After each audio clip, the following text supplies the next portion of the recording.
실제로 있었던 사건입니다.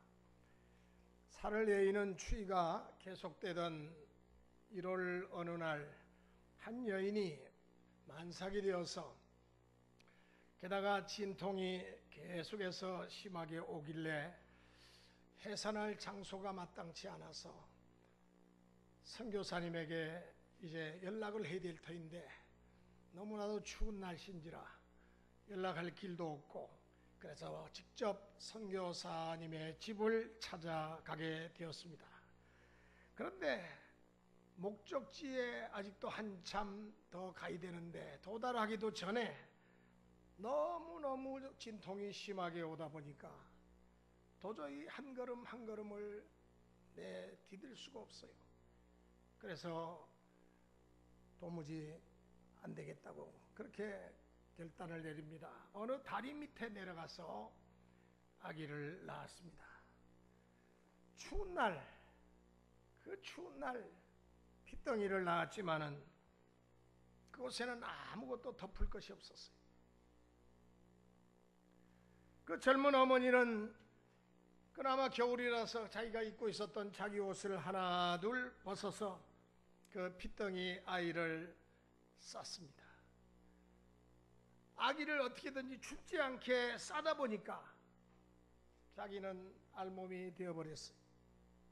후두두들 떨고 있던 산모는 이렇게 둘러보니까 거적대기가 거기에 있어서 그 거적대기를 갖다가 자기 몸을 뒤집어 씌웠습니다. 그 추운 날 저녁 시간에 아무도 지나가는 사람이 없어서 그 누구도 이 다리 밑에 있는 새로운 생명과 그 젊은 어머니에게 시선을 주지 않았습니다.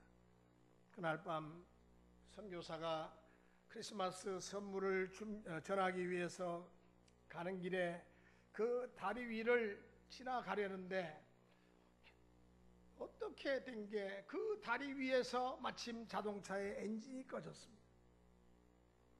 그때 어디선가 울음소리가 들려옵니다.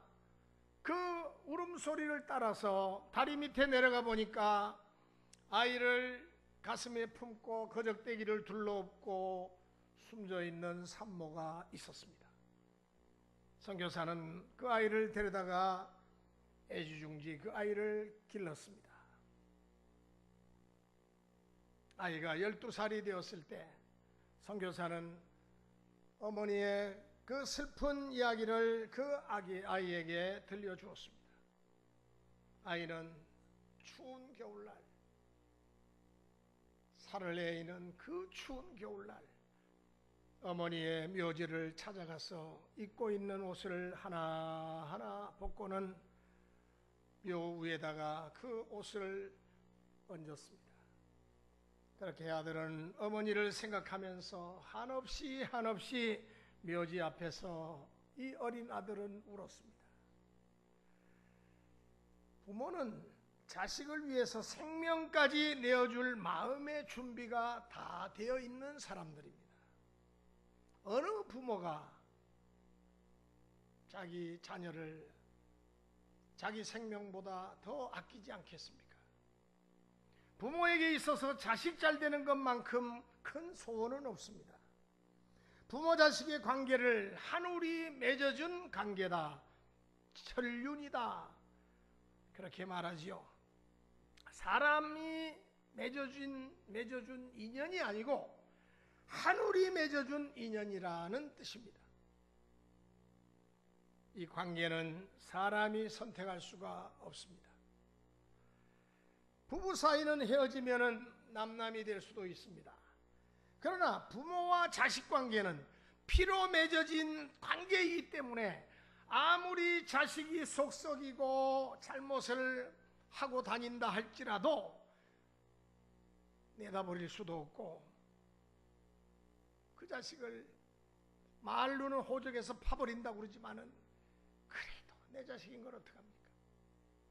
부모가 못났다고 또한 부모를 도로 물을 수도 없습니다. 부모를 바꿀 수도 없어요.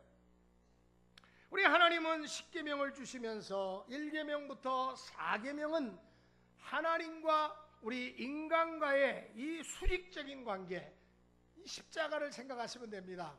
이 십자가의 이 종대가 바로 하나님과 우리 인간과의 관계. 여러분, 십계명도 1계명부터 4계명까지는 하나님과 인간과의 관계를 말씀하고 있습니다. 하나님과 인간과의 관계를 대신 관계라 그렇게 말하죠. 여러분, 5계명부터 10계명은 인간과 인간, 여러분 수평을 생각하시면 됩니다. 이 횡대를 생각하시면 됩니다. 이 횡대는 인간과 인간과의 관계를 말합니다. 대인관계를 말합니다. 하나님은 그 인간과 인간 사이에 대한 5계명에서부터 10계명까지의 그 계명을 주님께서는 우리에게 주시면서 그 첫 번째 계명으로 내 부모를 공경하라고 말씀하십니다. 인간이 이 땅에서 갖는 모든 관계 중에서 가장 중요한 관계, 그 중요한 관계가 바로 부모와 자식 간의 관계입니다. 그러므로 부모를 공경하는 것은 하늘이 주신 뜻이고 자녀가 복을 받는 비결이 되는 것입니다. 신명기 5장 16절에 보니까 너는 너희 하나님 여호와의 명한 대로 내 부모를 공경하라.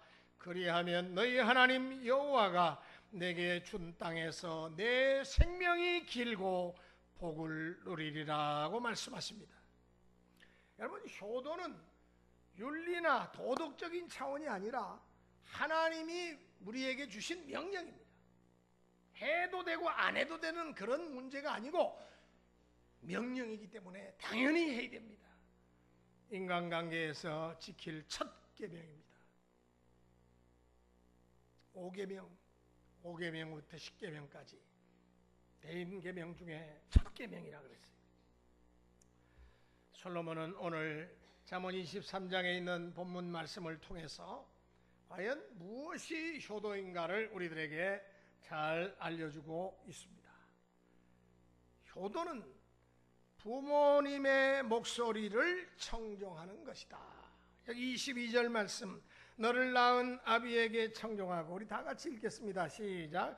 너를 낳은 아비에게 청종하고 내 늙은 어미를 경히 여기지 말지니라. 우리 성도는 두 가지 소리에 청종해야 됩니다. 잘 들어야 됩니다. 첫째는 하나님의 목소리입니다. 두 목소리인데 하나님의 목소리와 부모님의 목소리입니다. 사무엘상 15장 19절에 보니까 사울 왕이 하나님께 버림받은 치명적인 원인, 이유가 있어요. 바로 하나님께 버림받은 사울 왕의 치명적인 이유는 하나님의 목소리를 청종하지 않았기 때문이라고 성경은 말합니다. 하나님은 사울에게 전쟁에서의 승리를 약속하시면서 원수 아말렉과의 전쟁에 나가서 내가 너희들에게 승리를 안겨줄 터이니까 모든 것을 다 진멸하라고 말씀하십니다. 그런데 사울은 전쟁에서 승리했음에도 불구하고 하나님의 목소리에 청종하지 않고 원수 아말렉의 좋은 짐승들을 다 살려서 자기 집 뒷뜰에다가, 궁궐 뒷뜰에다가 감춰놨습니다. 이것을 보고 하나님은 선지자 사무엘을 통해서 사울 왕을 책망하십니다. 사무엘상 15장 22절에 사울에게 사무엘은 이렇게 말합니다. 왕이여, 하나님의 명령을 왕은 어겼습니다. 하나님의 목소리에 왕은 귀를 기울이지 않았습니다. 이 사울이 막 둘러댑니다. 하나님께 제사 드리려고 내가 그걸 남겨놓은 거라고. 그러나 하나님께서는 모든 것을 다 진멸하라고 말씀하셨는데 당신은 하나님의 명령에 귀를 기울이지 않았습니다. 순종이 제사보다 낫고 하나님의 목소리를 듣는 것이 수양의 기름보다 나으니라고 말씀합니다. 부모의 소리를 잘 듣는 자녀는 절대로 빗나가지 않습니다. 많은 자녀들이 부모의 소리를 듣지 않고 자기 멋대로 자행자지하면서 행동하다가 잘못된 길로 들어서게 됩니다. 여러분, 여기서 목소리를 청정한다는 말은 순종한다는 뜻입니다. 순종한다. 하나님이 가장 미워하신 죄가 바로 불순종입니다. 아담도 하나님의 말씀을 그 좋은 에덴 낙원에서, 에덴이라고 하는 그 파라다이스에 살면서 하나님의 말씀을 순종치 않으므로 결국은 에덴에서 쫓겨났습니다. 그래서 에덴의 동쪽에 가서 에덴을 그리워하면서 내가 저 에덴에서 살았는데, 그러나 그 에덴의 동쪽은 범죄한 자들, 온갖 종류의 악한 자들이 그곳에서 악을 행하는 장소가 바로 에덴의 동쪽입니다. 여러분, 천사라 할지라도 하나님의 뜻에 순종치 않을 때 사탄이 되어서 하나님의 보좌의 영광을 빼앗기고 그 하나님의 보좌의 그 영광스러운 지위를 다 빼앗기고 비참한 악령이 되고 말았습니다. 그러므로 에베소 6장 1절은 말씀합니다. 자녀들아, 주 안에서 부모에게 순종하라. 이것이 옳으니라.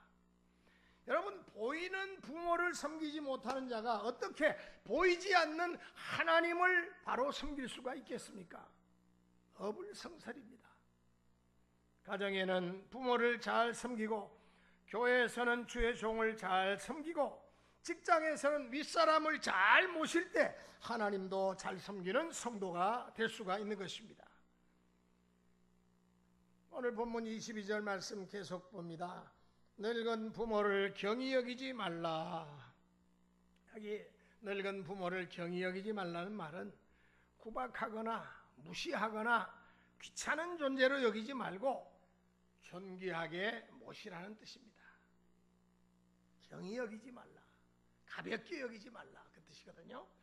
구박하거나 무시하거나 귀찮은 존재로 그렇게 여기지 말라, 존귀하게 여겨라.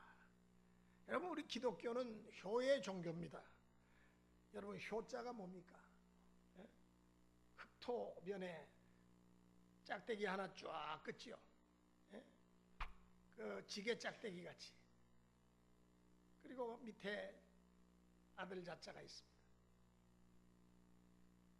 시간 관계상 설명은 안 드리겠습니다. 그러나 오늘 목회자 칼럼에 보면은 그 내용이 잘 소개되어 있습니다.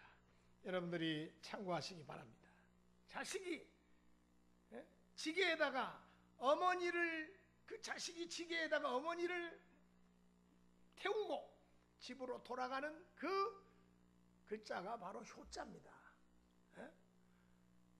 여러분,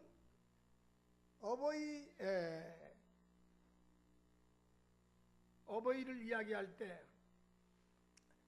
우리가 요즘 한문들, 초등학생들도 한문을 잘하는데 어버이 친자가 거기 나오는데, 여러분, 설립자변의 밑에 나무목자 그리고 볼견자가 바로 이게 친자입니다.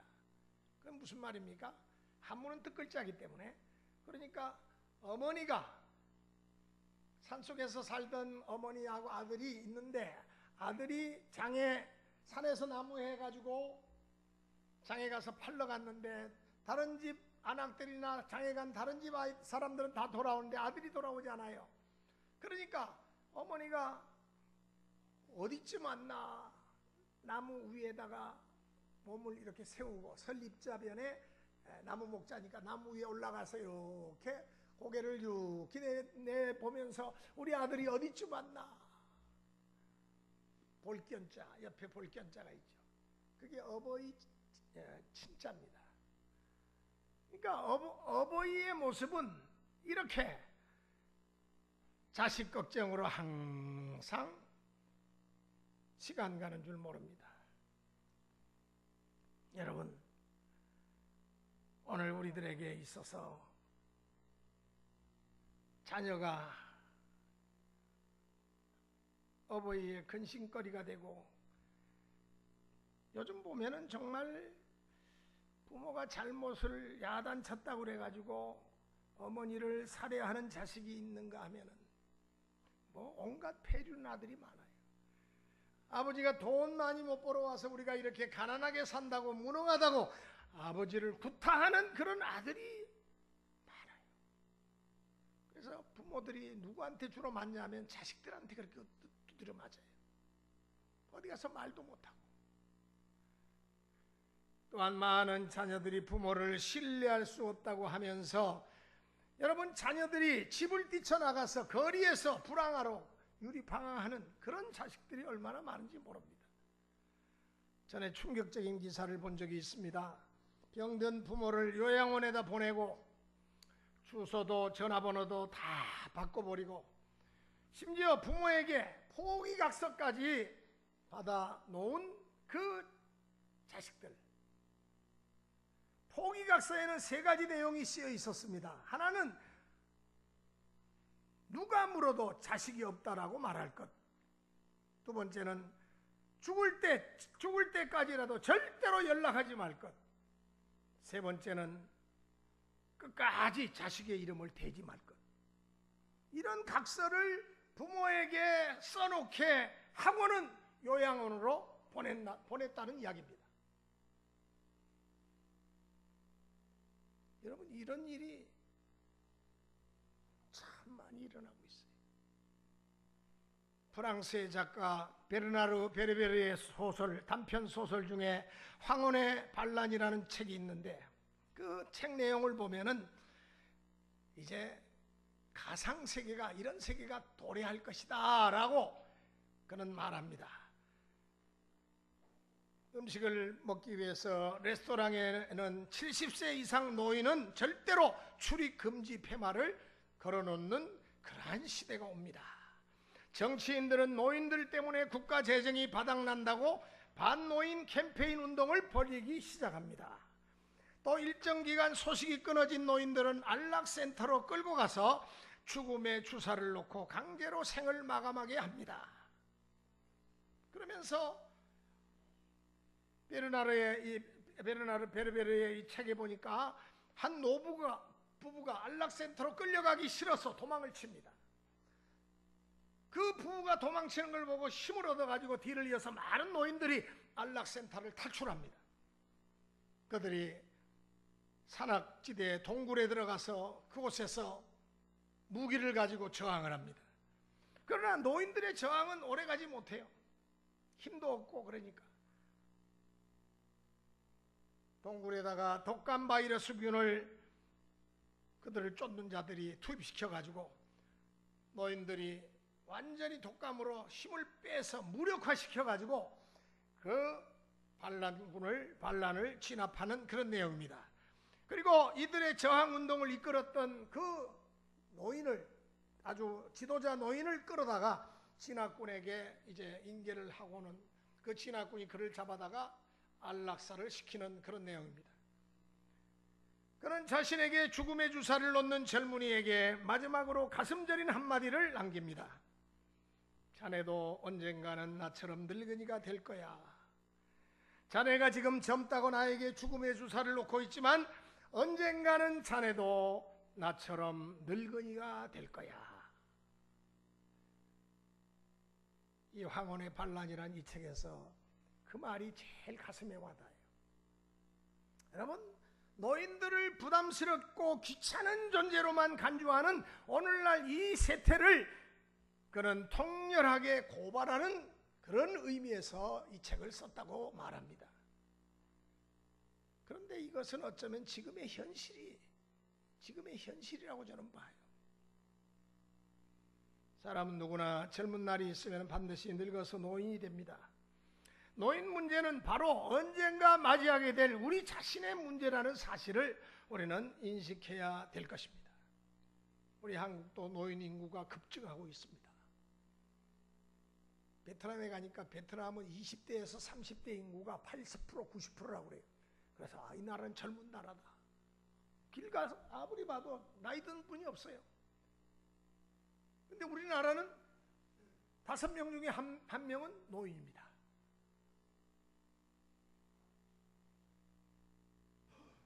내 아비에게 청종하고 내 늙은 어미를 경히 여기지 말라. 기억해야 할 것입니다. 두 번째로, 부모를 기쁘게 해드리는 것이 효도입니다. 24절 25절 다 같이 한번 읽겠습니다. 시작. 의인의 아비는 크게 즐거울 것이요 지혜로운 자식을 낳은 자는 그로 말미암아 즐거울 것이니라. 내 부모를 즐겁게 하며 너를 낳은 어미를 기쁘게 하라 그랬습니다. 여기 지혜로운 자식은 부모에게 즐거움을 준다 그랬어요. 지혜로운 자식은 부모의 마음을 헤아릴 줄 알기 때문에 그렇습니다. 세계적인 문호 빅토르 미고가 쓴 책에 보니까 프랑스 혁명 이후에 프랑스 사람들이 빈곤에 허덕입니다. 그때 군인들이 숲속을 지나가는데 배고픔에 지친 어머니와 두 아들이 또 하나 아이는 등에 업고 있는데 길거리에 쓰러져 있어요. 그 모습이 너무 불쌍해서 이 군인이 자기 먹을 것도 넉넉지 않지만은 빵 한 덩어리를 던져줍니다. 그런데 어머니는 그 빵을 던져주자 그 자리에서 힘들게 일어나더니 빵을 받아들고는 먹지 않고 세 조각으로 나누어서 세 아이들에게 나눠줍니다. 조금 큰 두 아이들에게 나눠주고 그 뒤에 있는 조금 그래도 어린 아이에게도 나눠줍니다. 그 음식을 손에 쥐어주자 이 세 아이들은 정신없이 받아 먹으면서 기뻐합니다. 이 광경을 보고 있던 그 빵을 던져줬던 그 젊은 병사가 그 옆에 있던 상관에게 이렇게 말을 합니다. 저 어머니는 배가 고프지 않은 모양이죠. 그러자 나이든 상관이 그 젊은 병사의 말을 받아서 이렇게 말합니다. 어머니이기 때문에 그렇다. 그게 바로 배가 고프지 않아서 안 먹는 게 아니라 저 여인이 어머니이기 때문에 그래. 어머니이기 때문에 본인도 배고파 쓰러져 있으면서도 자식의 줄인 배를 채워주는 것이 먼저라고 생각해서 자식들에게 다 주고 자기는 먹지 않은 겁니다. 이것이 우리를 키운 부모들의 모습입니다. 솔로몬은 잠언에 지혜로운 자식은 부모의 마음을 즐겁게 해드린다고 말합니다. 사실 나이가 들면은 사사로운 일에도 외로움을 탑니다. 그리고 잔소리도 많아지고 또 돌아서서 눈물도 잘 흘립니다. 몸도 마음도 연약해졌기 때문에 그런 것입니다. 이것을 이해할 줄 아는 것이 효도입니다. 좋은 의복, 좋은 음식은 못 해드려도 부모님 마음을 아프게 하지는 말아야 되겠습니다. 마음을 기쁘게 해드려야 되겠습니다. 가장 불효한 자식은 부모의 마음에 대못을 박는 자식들입니다. 근심 걱정을 끼치는 자식들입니다. 성숙한 그리스도인은 하나님을 섬기고 부모를 섬기고 이웃을 섬깁니다. 이것이 기독교 정신이에요. 사실 부모의 마음에 100분의 1도 못 따라가는 것이 자식의 마음입니다. 늙은 부모를 산속에 버리는 옛날 고려시대 말에 그 고려장 관습이 조선시대까지도 이어졌습니다. 여러분, 고려장에 대한 설화가 있어요. 전해 내려온 말이 있습니다. 어느 날 아들이 병든 어머니를 지게에 지고서 깊은 산중으로 들어가는데 이상한 딱딱거리는 소리가 나더래요. 그 지게를 지은 아들이 그래서 무슨 소린가 고개를 돌려봤더니 어머니가 자꾸 나무가지를 꺾어서 바닥에 뿌리는 겁니다. 그래서 아들이 어머니에게 말합니다. 왜 나무가지를 자꾸 꺾어서 땅에다가 뿌립니까? 이렇게 물으니까 어머니가 하는 말이 길을 표시한단다. 이렇게 대답을 하는 겁니다. 자식이 비웃으면서 어머니, 지금 어머니는 죽으러 갑니다. 다시는 돌아오지 못합니다. 그런데 어머니가 하는 말이 아들에게 아들아, 나도 안다. 내가 돌아오려고 나무가지를 부러뜨려 놓는 것이 아니다. 너 혼자 돌아올 때 길을 잃어버릴까봐 내가 표시해 놓는 거다. 자신은 죽으러 가면서도 자식이 돌아갈 길을 잃어버리고 헤맬까봐 염려하는 이것이 부모의 마음입니다. 효도는 그러므로 부모가 살아계실 때 하는 것이 진정한 효도입니다. 성경에 부모를 학대하면 돌로 쳐 죽이라는 말씀이 있을 정도로 우리 기독교는 철저하게 효를 가르치고 있습니다. 하지만 세상의 많은 사람들은 우리 기독교인들이 제사도 안 드리고 제사할 때 절도 안 하고 그런 거를 핑계로 해서 기독교는 효를 모른다 이러면서 기독교의 효를 오해하는 사람들이 많이 있습니다. 여러분, 기독교는 타 종교와 달리 부모가 죽은 다음에 제사를 잘 드리는 그런 일에 치중하는 것이 아니라 살아있을 때의 효를 다하는 것입니다. 어떤 부모는 재산 때문에 자식들끼리 서로 다투는 모습을 보고 남편이 먼저 세상을 떴는데 어머니가 그 재산을 자식들한테 이렇게 나눠줬는데 그 재산이 만족지 않다고 하면서 서로 뭐 싸우고 재판을 벌이고 온갖 형제들끼리 만났다 하면은 뭐 혈기를 부리면서 서로 치고받고 난리가 났어요. 그 자식들 다투는 모습을 보고 그 어머니가 약을 먹고 자살을 했답니다. 그런데 그 못된 자식들은 부모님 장례 비용으로 몇 천만 원이나 사용했다고 하면서 자랑을 하더랍니다. 돌아가신 후에 아무리 제사상이 부러지도록 차려놓고 수백 번 절을 한들 무슨 소용이 있겠습니까? 살아계실 때 잘하세요.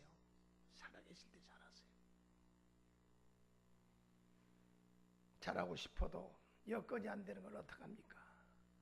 꼭 잘한다는 것이 물질만 가지고 이야기하는 게 아니에요. 말 한마디라도 위로해드리고 격려해드리고 꼭 물질 가지고 효도한다고 생각하는데 물론 많은 부분이 물질을 통해서 효도할 수 있습니다.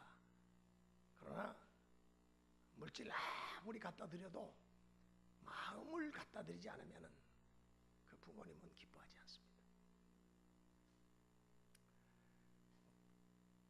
충신은 효자의 가문에서 나온다는 옛말이 있습니다.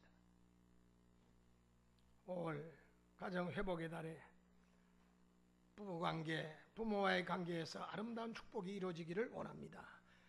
세 번째, 효도는 하나님이 인간을 향한 축복의 약속입니다.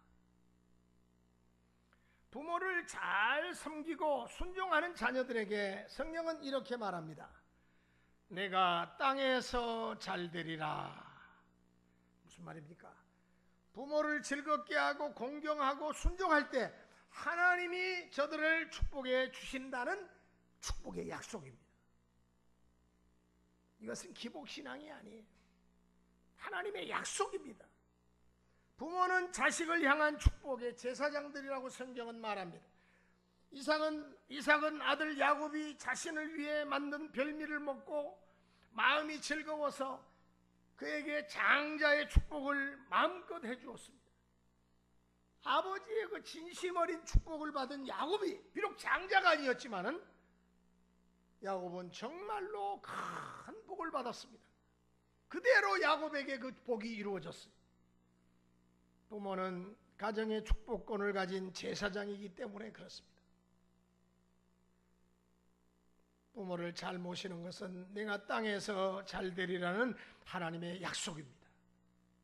여러분, 명문 가문을 요즘 많이 이야기하는데 물론 좋은 학교를 나와서 물질을 많이 갖고 있는 것도 물론 명문 가정의 한 요소가 될 수 있습니다만은 재물만 많고 그분들의 언행 심사와 인격은 이것은 엉망진창이고 이기적이고 그저 자기만을 아는, 자기 배만을 쓰다듬을 줄 아는 그런 사람들은 절대로 명문 가문을 이룰 수가 없습니다. 명문 가문이란 대대손손 부모를 잘 모시는 축복받은 가정이 명문 가문입니다. 명문 가문 치고 부모를 잘 못 모시는 명문 가문은 없습니다. 동서양을 찾아도.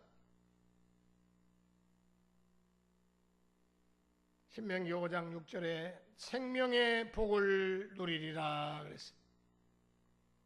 여러분, 부모 공경 잘하고 정말 순종하고 효도하는 그런 자녀들에게 생명의 복을 누리리라. 여러분, 생명은 돈으로 계산할 수가 없습니다. 부모를 공경하면 평안을 얻고 장수의 복을 얻습니다. 하나님이 보호해 주시기 때문에 그렇습니다. 그러므로 부모를 공경하는 것은 도덕적인 기준일 뿐만 아니라 생명과 관계된 축복입니다. 하늘이 맺어주신 부모님이 생존해 계실 때 잘하십시오.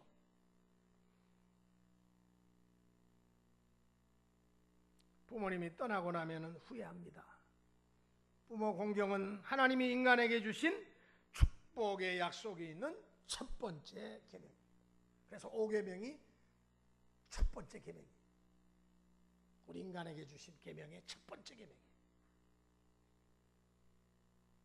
오늘 어버이 주일이자 스승의 주일입니다.